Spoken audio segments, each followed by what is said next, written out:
The year is 1928. Cummins would release their first ever four-cylinder diesel engine, but it's important to note it wasn't their first diesel engine, but their first four-cylinder engine. Cummins was founded back in 1919 by Plessy Cummins and financier William G. Irwin in Columbus, Indiana.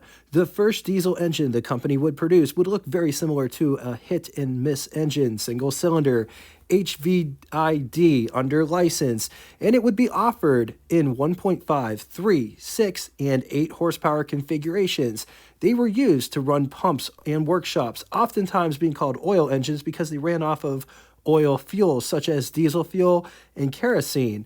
These engines would be marketed by Cummins as the Model C, though technically not your traditional diesel-type engine because of the way the fuel mixture entered the combustion chamber. In 1921, Plessy Cummins would design and patent a direct injection design. Real quick, in a gasoline engine, liquid fuel is pumped up to the carburetor, which mixes with air. The mixture gets distributed to the cylinders from intake manifold, and then it goes into all the combustion chambers, ignited by a spark plug when the piston is at the top of its stroke.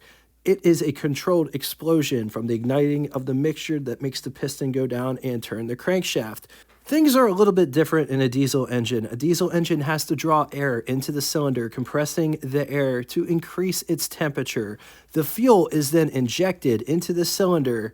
The fuel combusts at high temperature, forcing the piston down. But for it to work properly, a precise amount of fuel needs to be injected into the cylinders at the right time. If the charge is too rich and not timed properly, catastrophic things can happen. Plessy went through 3,000 different prototypes in 5 years to try to get the right combustion to work, and what he came up with was mechanically controlled direct injection. Cummins' first engine to be produced in a series was the Model F. Not to get confused with the Model F that comes later, the original Model F came in 1924. It could be had as a single cylinder or a twin, and they were big engines, and they were mostly used for irrigation pumps, powering equipment, and as power plants on yachts and boats. It could either be had in 178 cubic inch displacement, 2.92 liters, or as a twin, 356 cubic inch displacement, 5.83 liters. Displacement is calculated by bore times stroke times number of cylinders.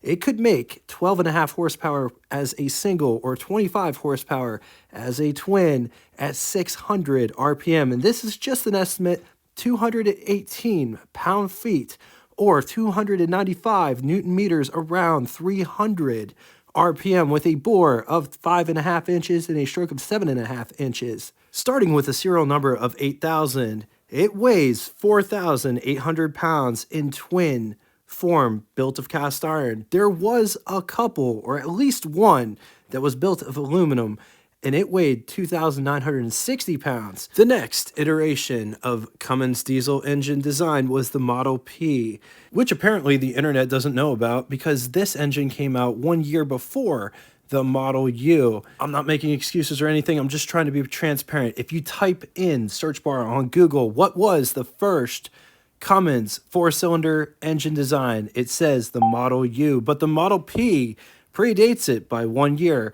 If you guys know of any other Cummins engines that were 4 cylinders in configuration that came before the Model P, put it in the comment section below. Anyway, the Model P could be had in either single, twin, all the way out to 6-cylinder configurations, with the valves on the outside of the cylinders, external push rods. Only 27 Model Ps were ever produced, and they were mainly used as power generators.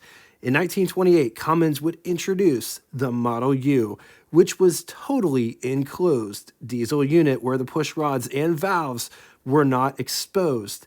Just like the previous engines, it could be had in single all the way up to 6-cylinder configurations, all the cylinders placed in line formation. Plessy made some improvements to the overall engine, which included, but not limited to replace the needle injectors with fixed displacement injectors for each cylinder, a plunger that was controlled by a gear pump and distributor. Clessey would also make the combustion chambers high turbulence to better mix injected fuel with compressed air, which boosted power and efficiency. The engine also had fully pressurized oiling lubrication system, which at this point was cutting-edge technology. Most engines still had splash lubricated, where the connecting rods would have a small hook and dip down inside the oil in the oil pan and bring it up, splashing the cylinder walls and making it drip down to all the key components.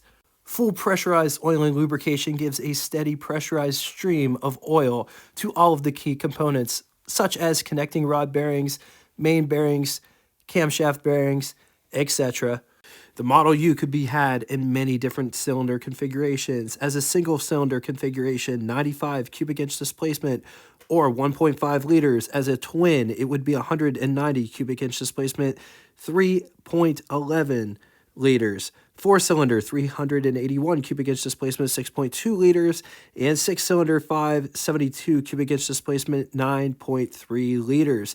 It makes anywhere between 10 to 14 horsepower per cylinder, up to 85 horsepower-ish on the six-cylinder, producing that power around 1,000 RPM. This is just an estimate. 446 pound-feet or 604 newton meters around 500 RPM with a bore of 4.5 inches and a stroke of 6 inches.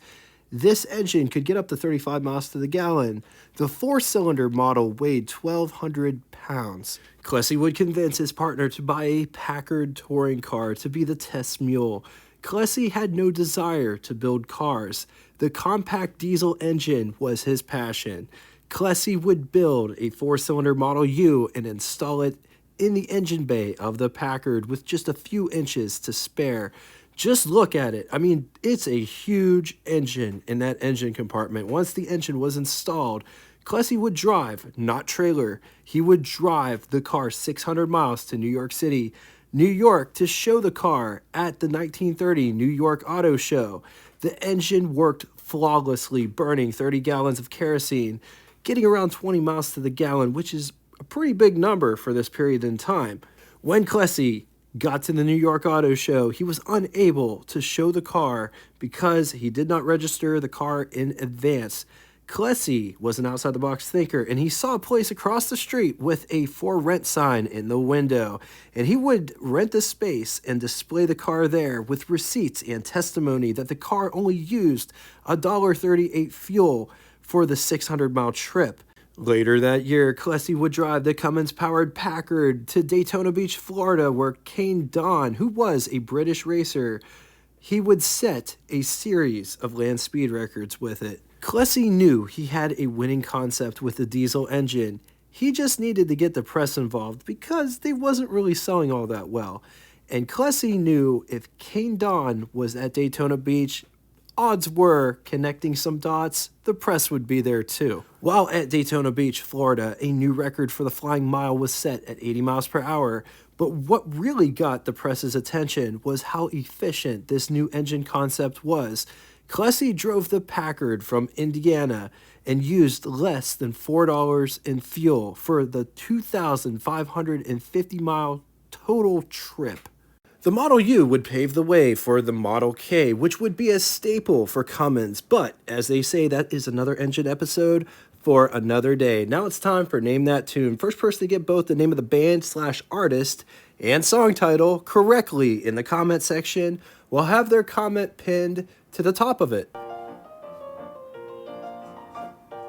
If you found any value in what you just witnessed, we have a playlist of lost and forgotten engines, which I'll link in the description. Until next time, I'll see you in the comments section. Toodaloo!